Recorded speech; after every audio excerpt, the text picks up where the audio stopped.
Team అందరికీ good evening అండి. నేను మీ నరసింహారెడ్డిని. కరెక్ట్గా 50 డేస్ బ్యాక్ నేను వైరల్ పేలో ఒక యూజర్గా జాయిన్ అయ్యాను. ఆ రోజు నా ప్రస్థానం మొదలైంది కూడా మీలాగే 10 పైసలు ప్రతి టాస్క్కి సంపాదించేటువంటి నేను ఈరోజు మొట్టమొదటిసారి కంపెనీ చరిత్రలోనే 50,000 రూపీస్ని ఎర్న్ చేయబోతున్నాను. ఎలా ఎర్న్ చేయబోతున్నానో మీరు చూడండి. ప్రజెంట్ ఇప్పుడు నా వ్యాలెట్లో 48,996 రూపాయల 54 పైసలు ఉన్నాయి. దాన్ని 50,000గా ఏ విధంగా మారుతున్నాయి అనేది చూడండి. Eligible coins 131,278. ప్రజెంట్ నా వ్యాలెట్లో ఉన్న అమౌంట్ 48,996. 50,000 ఫిగర్ చూడాలని యాక్చువల్గా నా మొదటి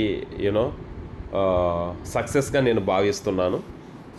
ఈ ఒక్క టాస్క్ నేను చేస్తే 50,000 ఫిగర్ అనేది నేను క్రాస్ అవుతాను. వెబ్సైట్ మీద క్లిక్ చేస్తున్నా. Start task. Choose the answer. The capital of Maharashtra Mumbai. చిన్న ఇన్వెస్ట్మెంట్తో 50,000 వరకు మంత్లీ ఇన్కమ్ వస్తుందని చెప్పినా మీరు నమ్మరంటారా? కానీ ఇది నిజం. ఒక ఐడియా ఉంది. పాల్కోవా మ్యానుఫ్యాక్చర్ చేయండి. పాల్కోవా అంటే అందరికీ ఇష్టం ఉన్న స్వీట్. కాస్ట్ చాలా తక్కువ, ఇన్వెస్ట్మెంట్ కూడా తక్కువ, ప్లస్ ఫెస్టివల్ సీజన్ వచ్చేస్తుంది. ఈ విధంగా యాడ్ కంప్లీట్ అయిన తర్వాత 10 పైసలు వచ్చినాయి. చూడండి, ఈ 10 పైసలు వెళ్ళి ఆ 49,000 చేంజ్ ఉంది కదా, దానికి యాడ్ అవ్వగానే 50,000లోకి ఎలాగ వెళ్ళిపోతాను అంటే చాలామంది 10 పైసలే కదా అని లైట్ తీసుకుంటారండి. 10 పైసలకు ఉన్న వెయిట్ ఇప్పుడు నేను చూపిస్తాను. 50,31,242 కాయిన్స్ వచ్చినాయండి.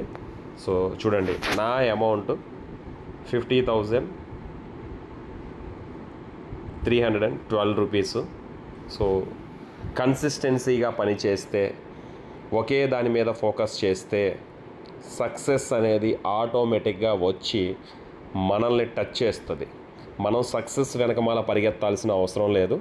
సక్సెసే మనల్ని వచ్చి టచ్ చేస్తుంది. దానికి కావాల్సింది కేవలం కన్సిస్టెన్సీ, సబ్జెక్ట్ మీద ఫోకస్. చూసారా, 50 డేస్లో 50,000. నా టార్గెట్ పర్ డే 40,000 ఎర్న్ చేయడం. ఓకేనా? థ్యాంక్ యూ సో మచ్ అండి. నెక్స్ట్ మళ్ళీ 1 lakh దగ్గర మనం చూద్దాము. Thank you. Me Narasimha Reddy signing off.